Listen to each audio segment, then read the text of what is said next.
Contento de veros aquí, a tantos amigos, de verdad, emocionado que estoy. Queridos amigos, hace 90 años o más, nadie de los que estamos aquí éramos, bueno, es que había previsto que iba a venir José Luis Gómez, que es un jesuita, un teólogo de la liberación acojonante, que no ha podido venir porque tiene 86 años y está con catarro, o sea que lo podemos disculpar, ¿eh? Pero por eso digo hace 90 años, por lo menos, porque él tenía 87 o por ahí tiene él. Nadie de los que estamos aquí éramos otra cosa que una mera posibilidad combinatoria genética que vagaba, no, navegando a la deriva por el, en expresión del gran Daniel Dennett, espacio de diseño génico. El azar quiso que una de esas innumerables posibilidades cuajara, en mi caso, hace más de 60 años, en un hogar de un pueblo de las tierras altas de Soria, que se llama Fuentes de Magaña. Responsables de ello fueron mis queridos padres, Eulogio y Margarita. Por lo pronto, a ellos dedico este escrito, así como a mi hermana Asun y a mi hermano Cote, que tuvo la desgracia de quedar paralítico cerebral al poco de nacer. Un tipo, mi hermano Cote, que me gana a mí al ajedrez todas las veces que jugamos, una inteligencia acojonante, y sin embargo está paralítico, es paralítico cerebral, una lesión neuromotora que tuvo el pobre. Esta es una razón potente para no creer en Dios. Y si no, como decía el Albert Camus, para desear que existiera y echárselo en la cara. Voy rápidamente porque si no, no acabamos en toda la tarde, ¿eh? Vamos a ver. Del mismo modo, este texto es un homenaje a mi mujer Mari Carmen, que la tenéis ahí, que es a la persona que más quiero en este mundo. Mujer trabajadora y luchadora hasta la extenuación, para sacar adelante a nuestros amados hijos Álvaro y Pablo, a los que también dedico este texto, claro está. Y por extensión dedico este texto a todas las mujeres que trabajan en casa, que trabajan fuera de casa, que trabajan en casa y fuera de casa. Creo que las mujeres son la fuente y el sustento de la vida, los protagonistas de la reproducción las protagonistas de la reproducción de la vida y de la fuerza de trabajo, y son las personas que cuidan de las demás. Vida, reproducción y cuidados constituyen tres elementos creadores de valor, en los que Karl Marx no reparó suficientemente, succionados gratuitamente por el capital, y sin los cuales sería imposible la vida familiar, social y económica. A mi juicio, y a tenor de lo que ocurrió el 8 de marzo del año pasado, el movimiento feminista radical representa la esperanza política más firme con que cuenta este país. Entiendo por movimiento feminista radical aquel que está integrado por las personas que luchan por la liberación del yugo patriarcal y patronal a los que están uncidas mejor, tantas y tantas mujeres. A ver, rápidamente, infancia y adolescencia, vida estudiantil universitaria, aquí hay unos cuantos amigos de aquella época, y después vida profesoral, y aquí hay unos cuantos amigos de esa otra época. Rápidamente. Mi infancia discurrió dentro de una civilización rural agonizante. Eran los años 60 y comienzos de los 70 del siglo pasado. Aquellos pueblos de las altas tierras de Soria se quedaron vacíos, y hoy las tierras altas de Soria, junto con los montes universales de Teruel y la Laponia, en el norte de Escandinavia, son las zonas más despobladas de Europa. En aquellos tiempos los niños nos dedicábamos, entre otras cosas, a coger pajarillos en pelo malo, tú Pepe sabes mucho de eso, a cantar, a tirarnos piedras con los niños del pueblo de al lado, a pisar la paja de los pajares, a cantar en la escuela al cara al sol y poner las yemas de los dedos para que el maestro nos atizara. A ver ordeñar las cabras, a ejercer de monaguillos y asistir en primera línea a espectáculos tan terroríficos como el del Día de Difuntos o Noche de Ánimas, amenizado por el canto en latín del Dies Irae, Dies Illa. Bueno, me llevaron a estudiar, voy saltándome cosas, a los 10 años a Soria, al Instituto Antonio Machado. Bueno, no se llamaba Antonio Machado, se llamaba Instituto Nacional de Enseñanza Media de Soria, en el que dio clases Antonio Machado, de francés, ¿no? Bueno, y ahí fui aflojando los lazos que todavía me ataban a la vida rural. Cursando sexto de bachillerato tuvo lugar el acontecimiento trascendental de mi vida. Un profesor llamado Juan José Ruiz Cuevas. Y una asignatura, o un tipo de saber, la filosofía. Ruiz Cuevas era un tipo que era un filósofo y un profesor de filosofía en aquellos tiempos. Estoy hablando del año 66 en Soria, en el Instituto de Soria, que el tío dictaba conferencias, dictaba las lecciones inaugurales en los institutos, en aquella época, en el 1966, o sea, 9 años antes de que muriera el dictador. Y esa lección, una de esas lecciones fue sobre la libertad en Sartre, y otra sobre el joven Marx.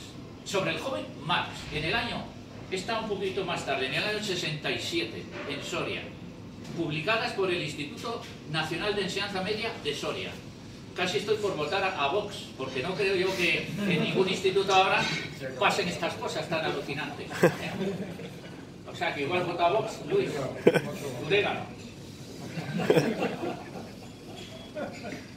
Bueno, este Ruiz Cuevas era discípulo de un filósofo espiritualista italiano que se llamaba Miguel Sciacca, y el propio Ruiz Cuevas era un filósofo humanista cristiano que sintonizaba perfectamente con los intelectuales antifascistas, democristianos y socialdemócratas que redactaron la Declaración Universal de los Derechos Humanos en el año 1948, igualito que ahora.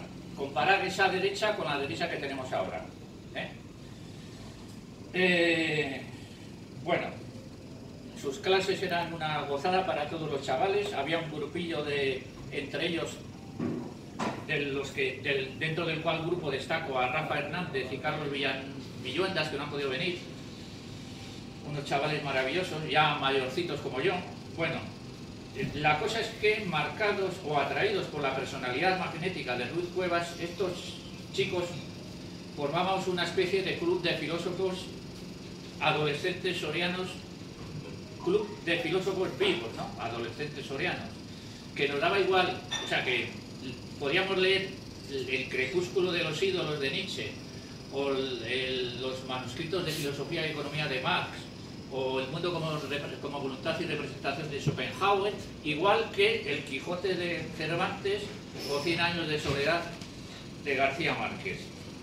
Tan pronto hacíamos foros filosóficos los sábados por la mañana en el instituto, igual que hoy, como íbamos a conversar a casa de Juan José, de Consuelo, que era la profesora de literatura, etc.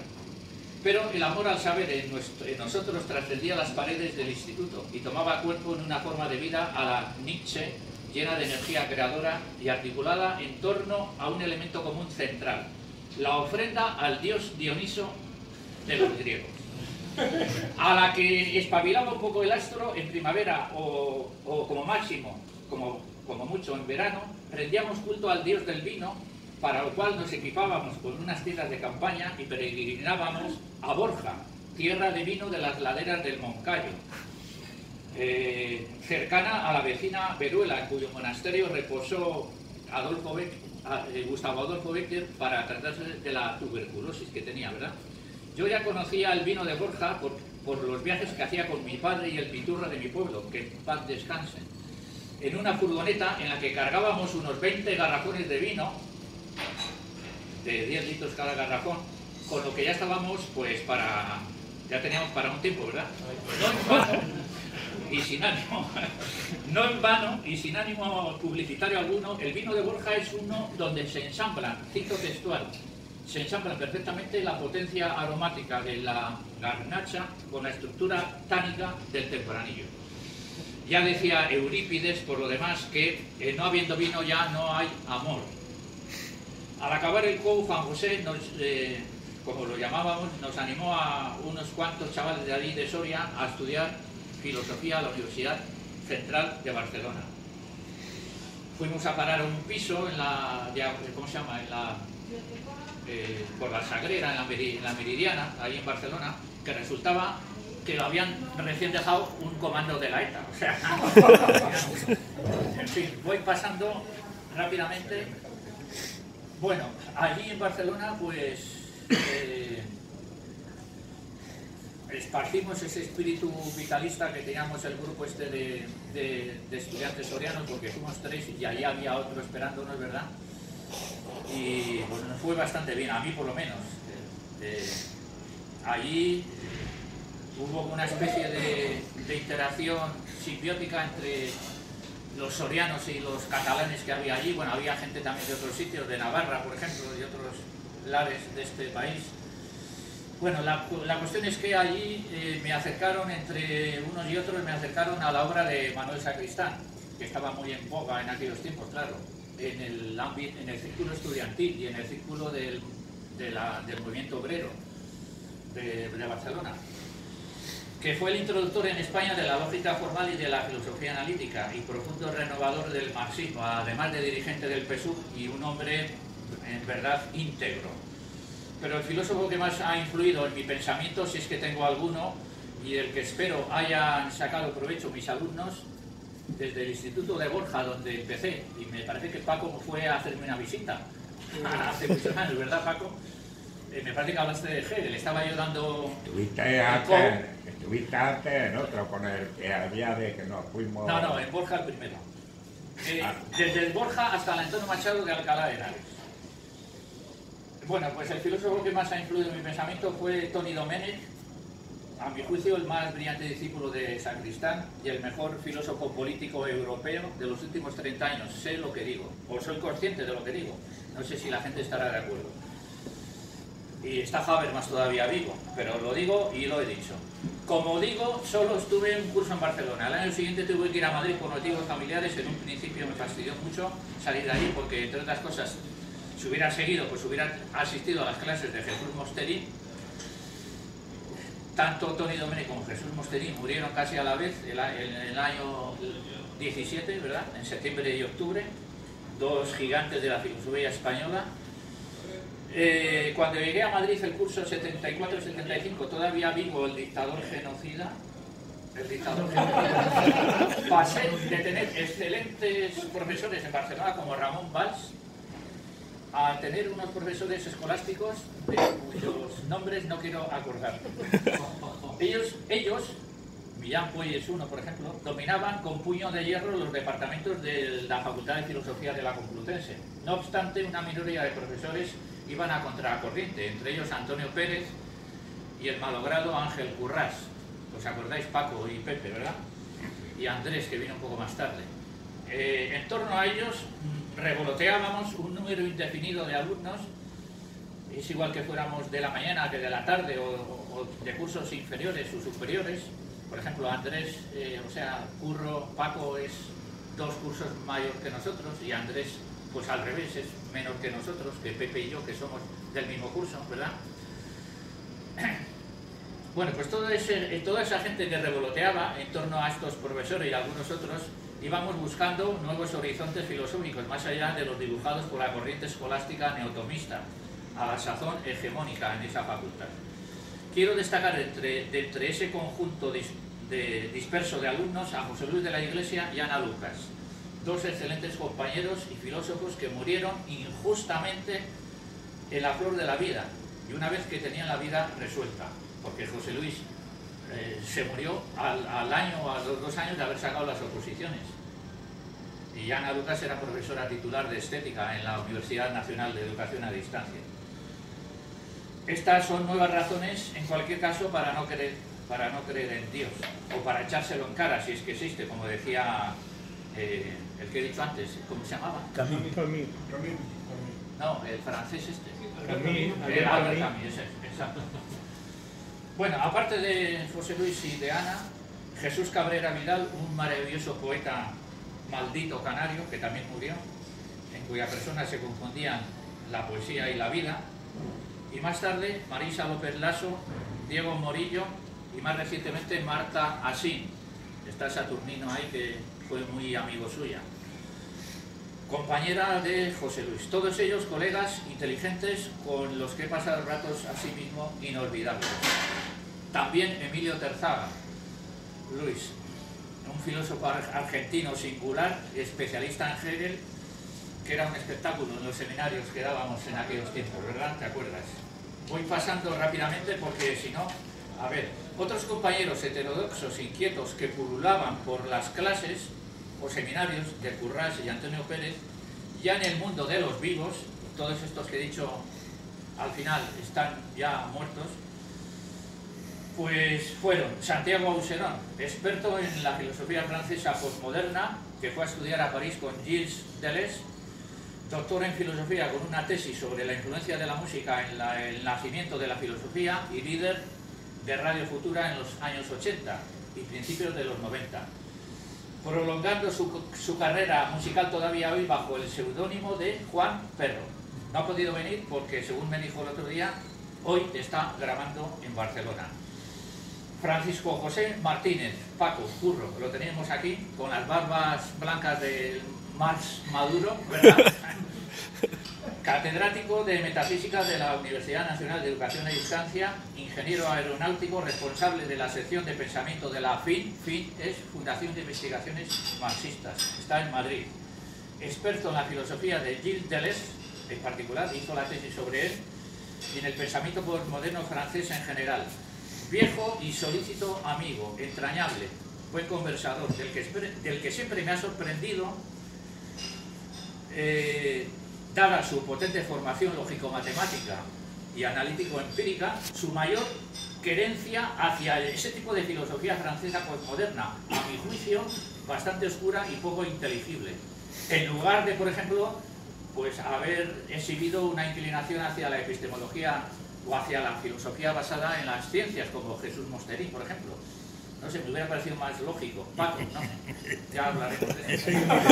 Soy un diletante. No hables, te vuelve loco. Otro, compañero, amigo del alma, Luis Martínez de Velasco, que está aquí. Pujante filósofo, defensor de la obra de Kant, Marx y Habermas, de los que es un gran experto, prolífico escritor con más de 16 libros a sus espaldas, profesor de filosofía de secundaria durante 40 años en lo que fue el Cinturón Rojo de Madrid, del sur de Madrid, en Getafe en concreto, el único profesor al que le he oído decir que no cambiaría por nada su trabajo, y eso que podía haber sido perfectamente profesor universitario en la UNED, en donde impartió 20 años cursos de doctorado, ¿verdad? Al único profesor al que he visto ayudar, lo siento, Luis, pero lo digo, económicamente a las familias más desfavorecidas de los alumnos, a los alumnos de las familias más desfavorecidas y a otras personas necesitadas. Profesor admirador de sus alumnos y admirado por sus alumnos y por cualquiera, por mí, entre otros, ¿no? Filósofo del que he aprendido una idea tan sencilla y tan profunda como que estamos aquí, los seres humanos, en la existencia, estamos aquí viviendo para ser felices y no hacer sufrir a nadie, casi nada. Hombre que ha tenido la suerte de encontrarse con su compañera Marta Monturiol, que no ha podido venir tampoco porque salía tarde de clase, ¿no? Porque estaba en Getafe, además la pobre, una mujer cariñosa, amable y generosa y experta en matemáticas. Y además de todo eso, Luis es un amigo del alma con el que he tenido el honor y el placer de colaborar en varios de sus libros y de entonar hermosas canciones populares vascas, cántabras, asturianas, gallegas, castellanas y aragonesas. No sé si me dejaba alguno. Bueno, no me olvido de la labor que hace Luis, compatible desde luego con su labor, ahora está también jubilado, pero compatible con su labor de profesor en Getafe, ¿verdad?, de difusión del pensamiento crítico pues en las librerías del barrio de donde vive, de Prosperidad, ¿verdad?, y en las asociaciones de vecinos. Bueno, un hombre alucinante este Luis. A ver, ¿qué más? Ah, y por fin Pepe Lozano, que lo tenemos aquí, alias el manchego. Levántate, Pepe. Levántate, hombre, levántate. Pepe. Bueno,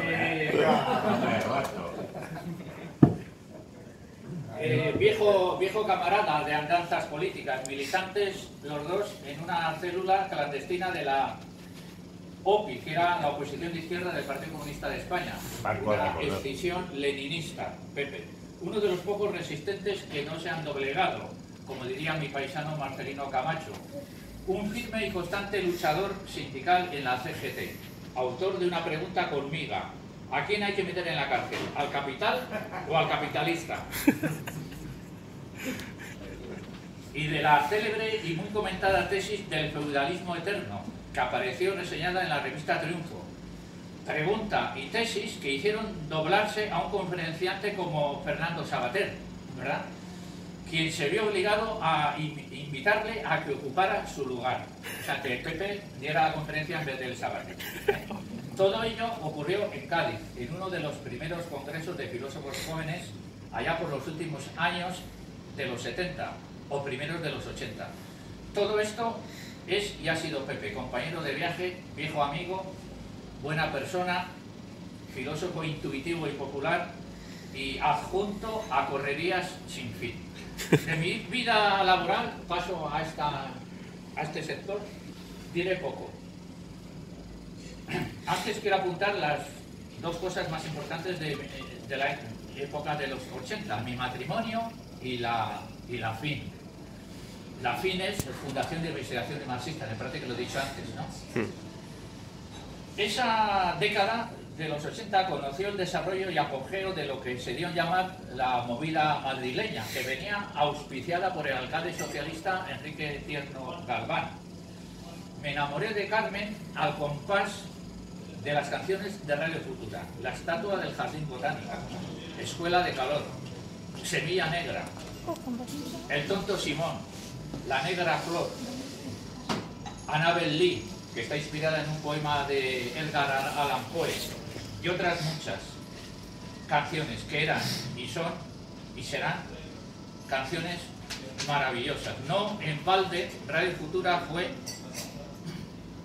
considerado como el mejor grupo español, entre comillas, cito, fue considerado como el mejor grupo español de la década de los 80, hasta ahí las comillas, según distintas emisoras de radio y revistas especializadas. Y como, abro comillas, el mejor grupo de pop rock español de los últimos 25 años. Cierro comillas, según los oyentes de Radio 3, en 2004. Fue esta votación, en 2004, de los oyentes de Radio 3. Me casé en 1987. Antes, siendo novios, Carmen me presentó a una persona que iba a tener una importancia crucial en nuestra familia.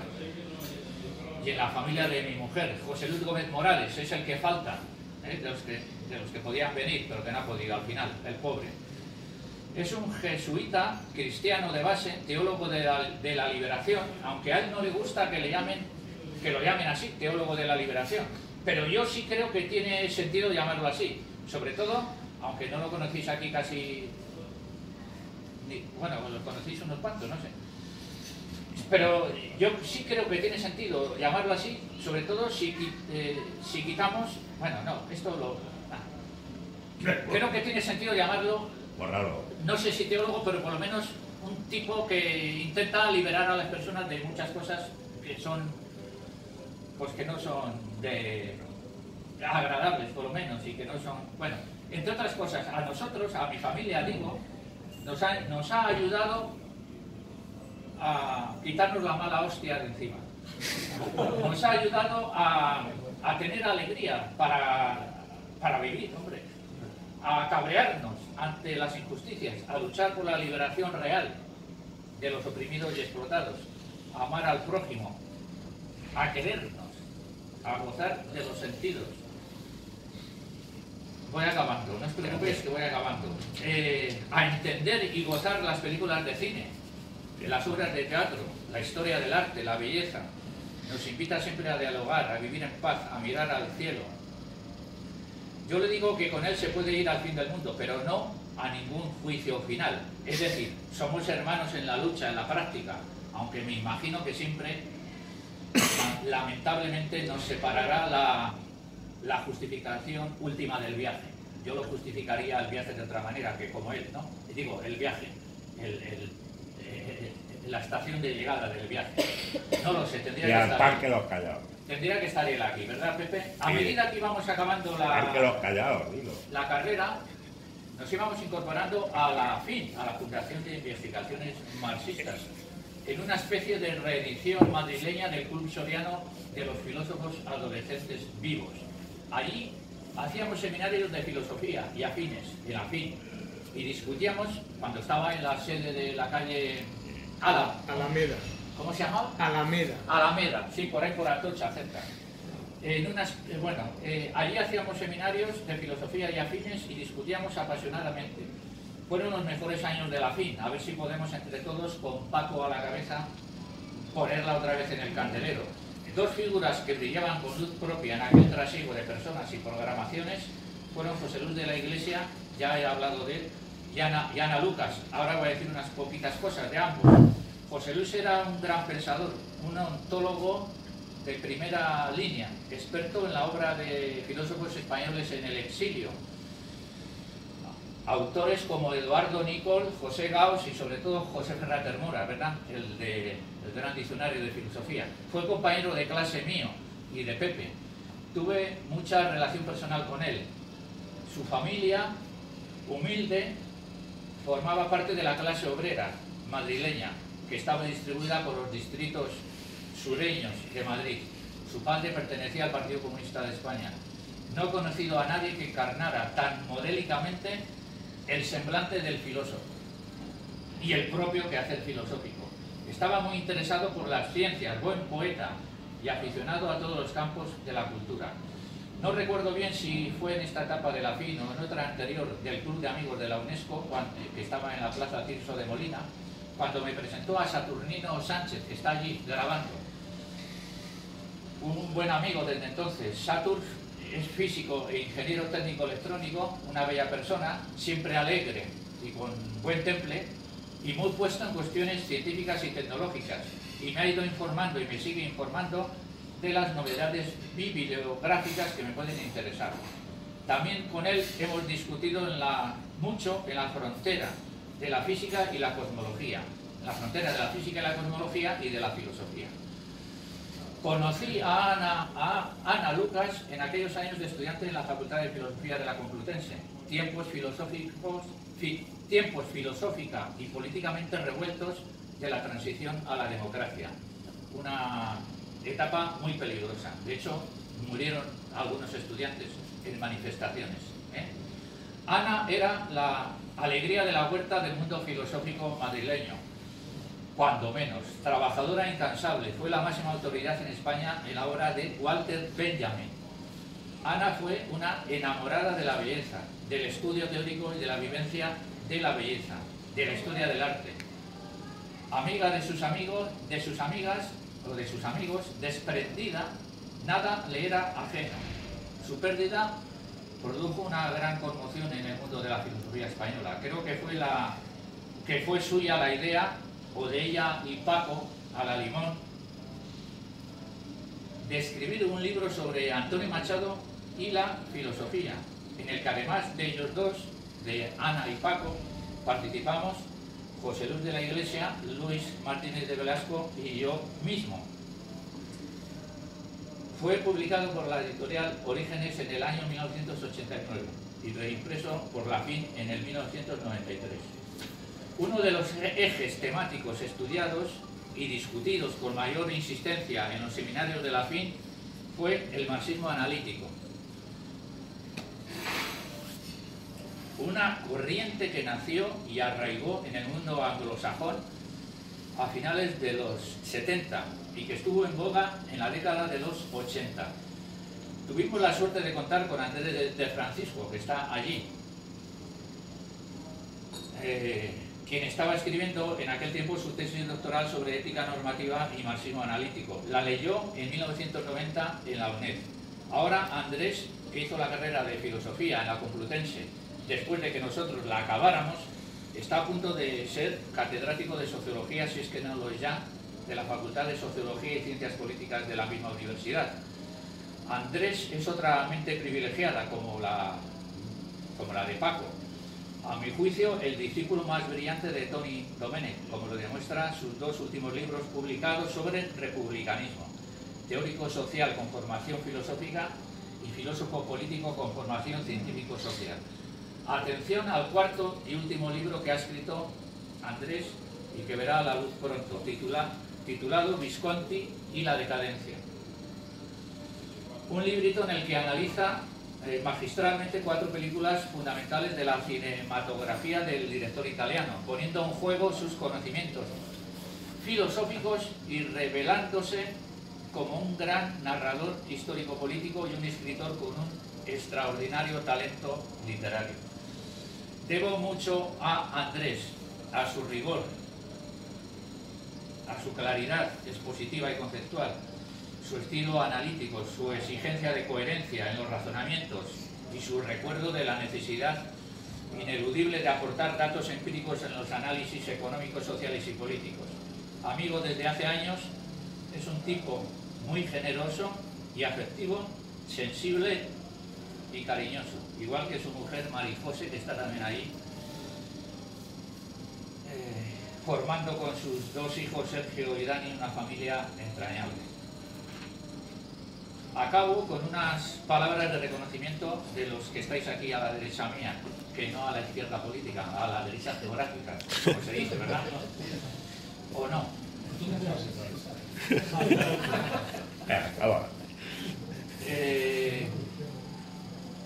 Palabras de reconocimiento de algunos profesores del Machado con los que he convivido.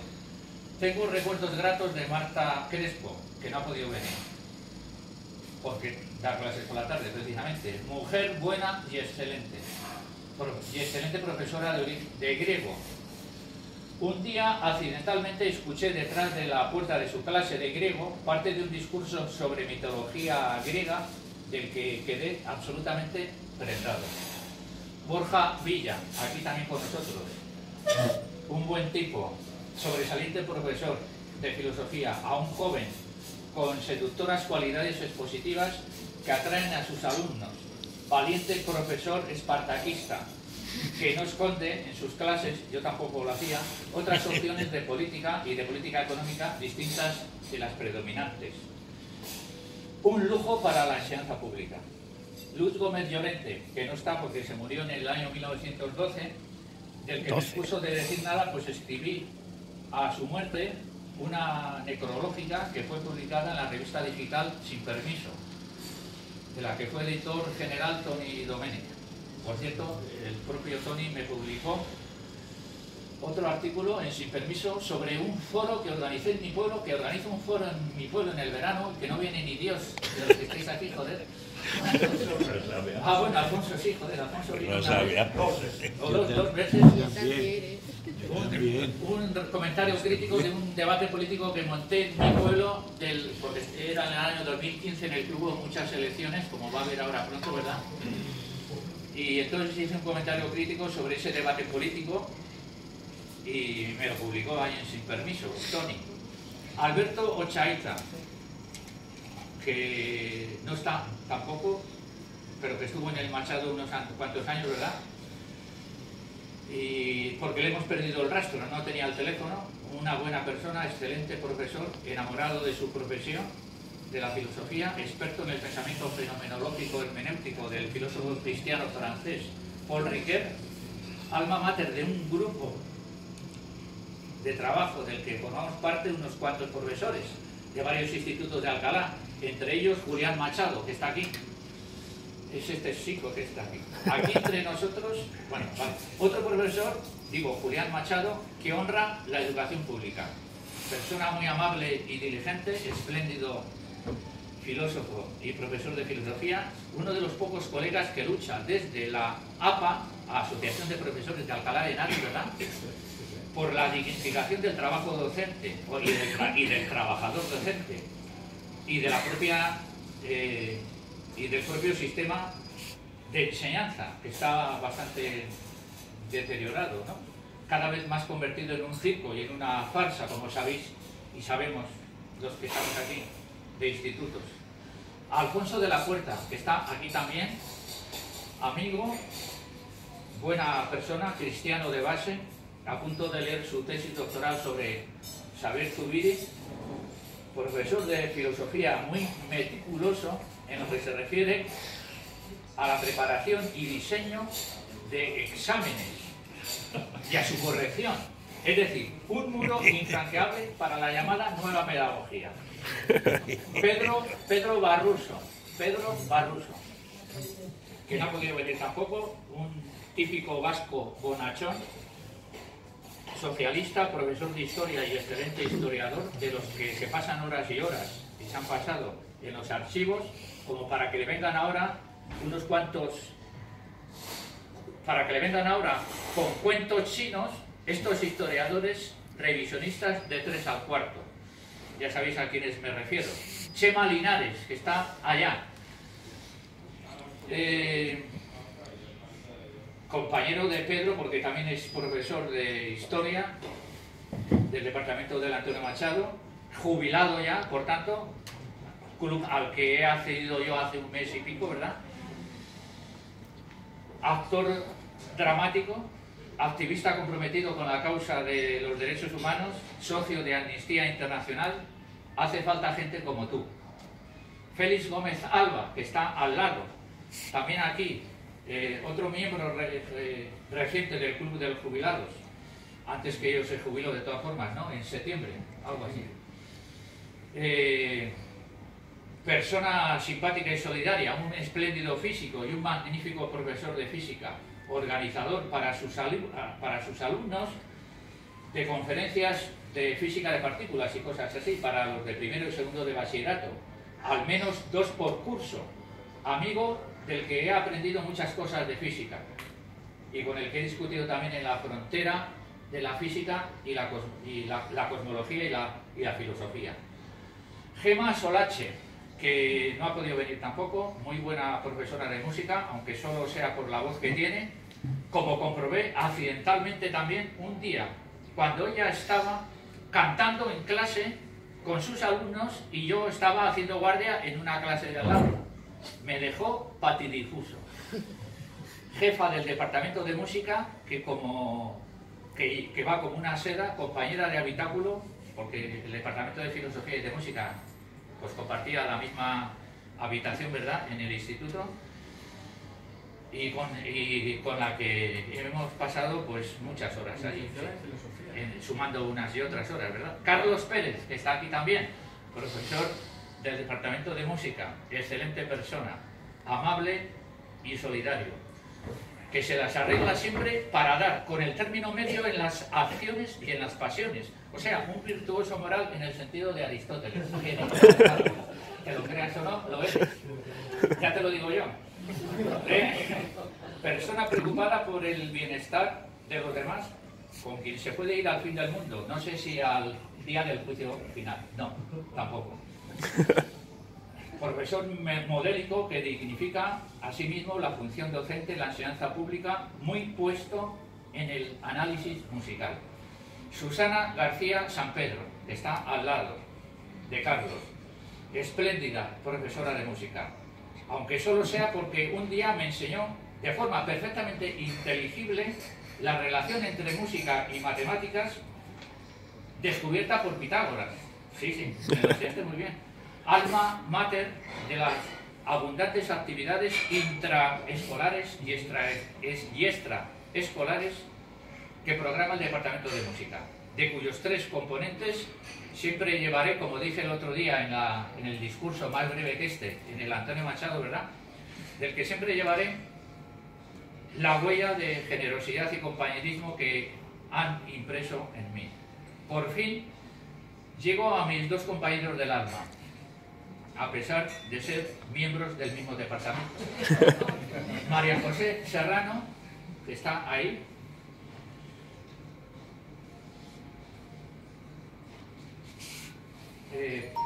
paciente, laboriosa y eficaz directora del departamento, que se las tiene tiesas con los burócratas y legisladores educativos, excelente y ecuánime profesora muy querida por sus alumnos, amiga entrañable, aficionada a la cultura, más que aficionada, amante de la cultura y magnífica escritora de folletos